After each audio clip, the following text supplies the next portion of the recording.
So as I was saying, me and my daughter heading out to Kummersdorf, Herrenversuchanstalt, test facility, Germany's biggest test facility, and army camp for panzered vehicles, test site for the V1, V2 rockets, you name it, everything took place there.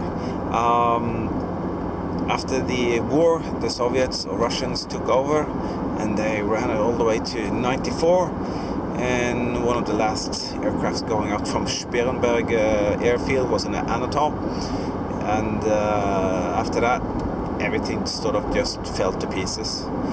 This place is quite interesting as a historical site, but also you can see a lot of features there today, so we're going there and we're going to show you some of the things that we can see.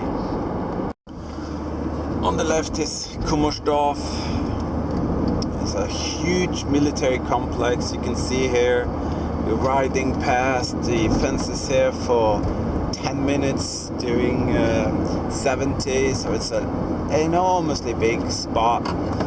So what we're going to do, we're going to see if we can find somewhere to have a peek, and hopefully we'll be able to see something.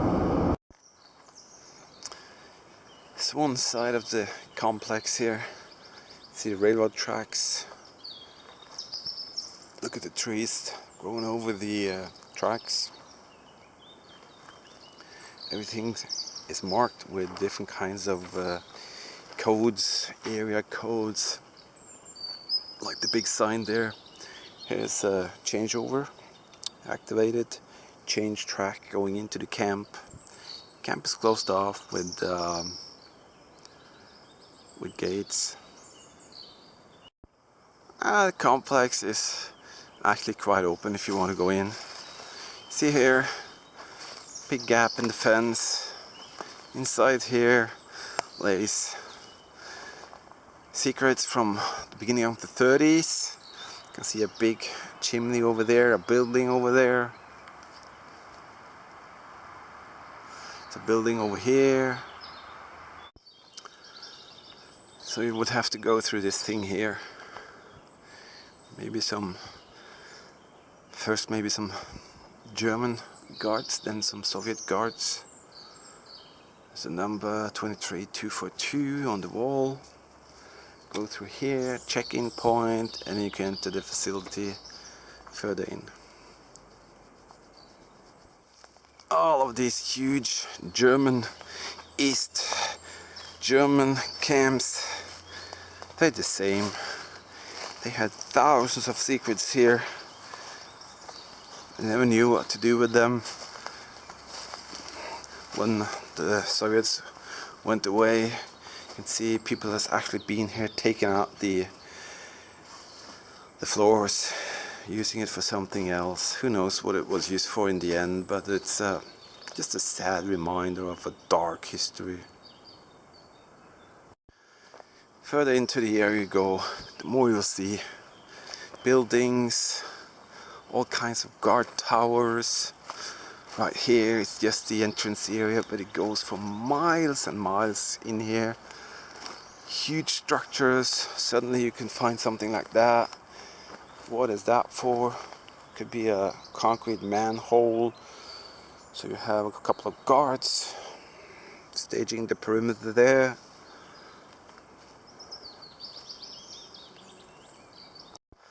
So when you come into the area, you can see that they had road infrastructure.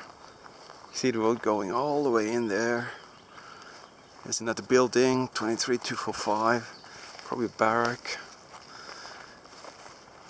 It's everywhere, absolutely everywhere. But everything is taken out of it. Windows are gone, the floorings are gone, the doors are gone. There's absolutely nothing left, it's just empty shells, and who knows what will be here in the end. That looks much older. That could be something from the Second World War. Brick walling, very old roof. Yeah, definitely something from the World War II time frame. Another street inside the camp area. Everywhere you go you can see that the trees has been growing. It's a huge barrack in there. You can see the trees has been growing for 30 years. You can't even see the infrastructure, only the concrete road surface here.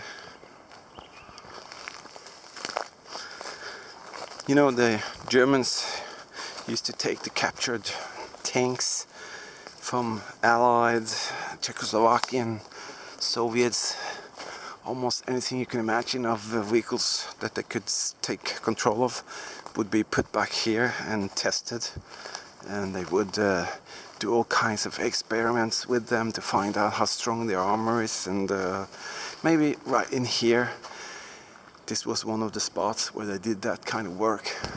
Actually a brick wall roof, I've never seen that brick wall roof. That is, maybe that's to take care of splinters or something, I don't know. That's very special. Never seen that before. The shut-in opening here. A lot of bricks everywhere. Just a lot of trash laying around. It's a huge building there. Enormous. And all around us on this square we can see huge buildings. I really don't know what the purpose of these buildings were, but it's like you're on a totally different planet. Look at that. There's a huge building, high building. I don't know what it's for, but as I mentioned, there's been so much experimental activity going on here, so we probably will never know what happened or what they did, because this was a very, very shut off world, totally secret from anybody. So we're coming into one of the buildings here. You can see top floor, connections with the electricity. There's nothing here. You can see once upon a time they had some floors here. Everything is gone. Probably local people doing it. When the Soviets took off, there's nothing for them to take. So this is probably the only thing they could take, the building material. Look at that. That is 1, 2, 3, 4, 5, 6, 7 or 8 stories high. What could the usage of that be? It looks like it has a very solid roof, and were there ever a big sort of structure going along here? Or is that the only thing that is weird?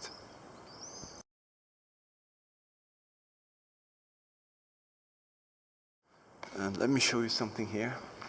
That is the biggest light I ever seen. Look at that. Wow. And there's a drum there. Who knows what that was for? Maybe chemicals, so let's stay away from that. Look at those huge lights. This is the Soviet part, definitely. Actually still some boxes there. Could that be 4th of August 1961? Who knows? Ammo boxes maybe. 1969 and Kamapa. Alright.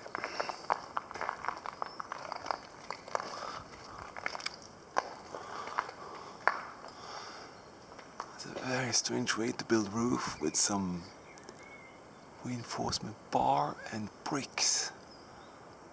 What a strange way to build a roof or a floor. Here's a ramp. Looks like could have put, maybe they put tanks on top here, changed the oil, something like that. Yeah, it could be. I bet they pull up the big tanks and vehicles here. Maybe this was a repair shop for the heavy duty vehicles. Some massive tanks underneath here. Yeah, maybe fuel, aviation fuel. Could it be oil, diesel oil? Who knows what could be down there? Another one. Huge metal tanks down there. Maybe this was some sort of supply area.